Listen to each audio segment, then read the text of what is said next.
Il-Prim Ministru Joseph Muscat jinsab Berlin fejn nhar l-erba' se jkollu laqgħa mal-Kanċillier tal-Ġermanja Angela Merkel. Il-laqgħa se tkun qed issir fi żmien kritiku ħafna l-Unjoni Ewropea u anke l-Mediterran, u fil-fatt dawn huma temi li mistennija jkunu diskussi fil-laqgħa li hija skedata għal nhar l-erba' kmieni wara nofsinhar.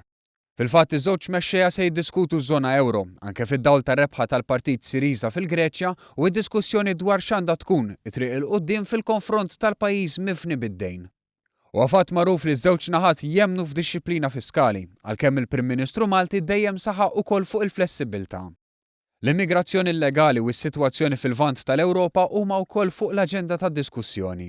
U kif mistenni f'laqgħa bħal din issir referenza għal relazzjonijiet bilaterali bejn Malta u l-Ġermanja. Intant dan mhuwiex l-uniku impenn tal-Prim Ministru li se jkun qiegħed jiltaqa' wkoll ma' membri parlamentari Ġermaniżi li qegħdin fil-German Maltese Parliamentary Friendship Group.